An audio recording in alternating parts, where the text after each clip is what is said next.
Welcome to the Cocteau Twins worst to best discog ranking. Cocteau Twins is a Scottish band formed in 1979, which they have kind of existed on a plane of their own, separate from their contemporaries. They have an extremely extensive discography, so let's just jump right into it. Coming in at last place is gonna be Garlands. Garlands is their debut album, and it sounds super gothy, super punk.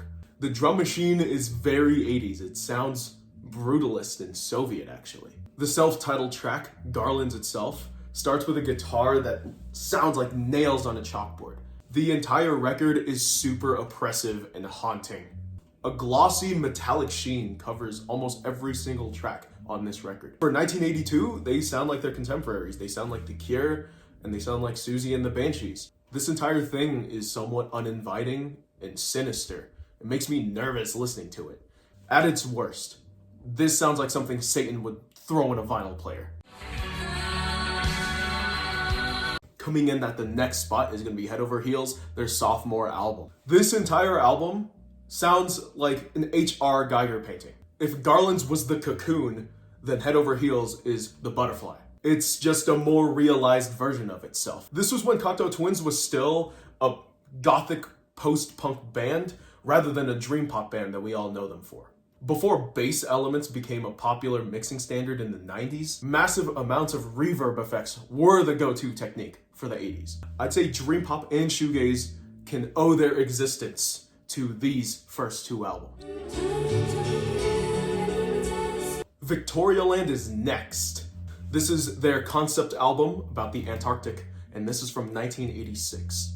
The entire album sounds super crystalline and icy and super ambient. This entire album plays out like an Animal Planet soundtrack. There's no drumming or bass on this record. Instead, they opt for a super reverb electric guitar, a saxophone, and a little bit of tabla playing. The guitar sounds echoey and breezy and elemental, like nature itself. A lot of people put Victorialand way higher on the list, but for me, I didn't really get a lot from it. As a drummer myself, I missed the aspect of percussion on this record. For those reasons, I'll put Victorialand at the bottom 3. Next up is The Moon and the Melodies. Legendary ambient producer Harold Budd joins the Cocteau Twins on this record to create a record that sounds like it was composed from raindrops. This album sounds like lost exploration, like you were dropped off of Pluto and you were just walking around. This album will not lift you out of your depression, but it might make it enjoyable while you wallow in it. It's super watery, maritime, cosmic. It's like being lost out at sea in a spaceship. The last minute of the ending song on here sounds like an explosion of sound. It's incredible. For that reason, The Moon and the Melodies is pretty high for me. I like it a lot. Milk and Kisses is next up. This is their final studio album that they released in 1996. So this is the culmination of all the sounds that they were working on. If I had to describe this album, it'd be super feminine and syrupy and milky.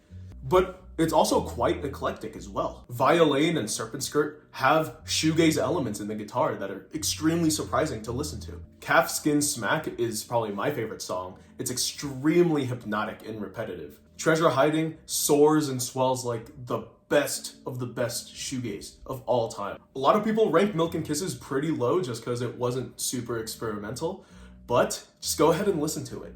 You will love it no matter what. At the number 4 spot is going to be Bluebell Null. It's a very dramatic start with a harpsichord. It's very medieval-esque. Athel Bros also introduces us to a new drum machine sound pack, which is always welcome. Carolyn's Fingers is definitely the standout track on this record. It's super ecstatic. It sounds like something that would be on Four Calendar Cafe. This album feels like a continuation of Treasure. Both are super baroque and medieval, while still being super dreamy. The first half of this album actually sounds like Eastern European folk, just over Cocteau Twins' shiny and dreamy production. Bluebell Null is the start of when Cocteau Twins started becoming a dream pop band, more so than a gothic punk rock band. It's the Volta of their discography. There is a pre-Bluebell Null and a post-Bluebell Null Cocteau Twins. I personally prefer post Bluebell null cocteau twins. We are entering the top 3 with Treasure. Treasure is their junior studio album. This is where Elizabeth Fraser starts singing in witch incantations. This is dreamy and dark, but it's not nightmarish. It's just an uneasy swirl of distant gothic dread. It's new wave dream pop, which is extremely experimental for 1984. The song Amelia just sounds like shoegaze minus the distortion. Aloysius sounds like you're walking at night under a full moon next to a crashing waterfall. Dynamo, the last track, sounds like a haunting Christmas carol. The entire album is super hollow, but it's also futuristic. It fits with the zeitgeist of the 80s very well. The drum machine is of its time. The number 2 spot goes to Heaven or Las Vegas. What do Heaven and Las Vegas have in common? Stars. This entire record is neon and vivid and dreamy. Treasure is super icy and gothic, while Heaven or Las Vegas is super sugary and warm. It's 2 sides of the same coin that shows how diverse the Cocteau Twins can be. Cherry Colored Funk is one of the greatest album openers of all time. The self-titled track, Heaven or Las Vegas, is super ethereal and visceral. When you're listening to this album, it punches you in the face because of how dreamy it sounds. In the number 1 spot is 4 Calendar Cafe. This is kind of a controversial pick. I don't think most people would choose 4 Calendar Cafe as even a top 3 pick. Know Who You Are at Every Age is my favorite Cocteau Twins opener of all time. Bluebeard is my favorite Cocteau Twins song of all time. Summerhead is also another highlight that is super ecstatic. The ending Purr is seething until the end just explodes in Technicolor. It's actually poppier and more accessible than Heaven or Las Vegas. 4 Calendar Cafe is super twinkly. It's like embroidery. The contemporaries of the time in 1993 were monsters. They include the Cranberries, Wu-Tang Clan, Slowdive, Nirvana, Smashing Pumpkins, Bjork, Tribe Called Quest as well. 1993 was a huge year for music. While 4 Calendar Cafe was not a Billboard topper like Heaven or Las Vegas or Treasure, it still sounds the best.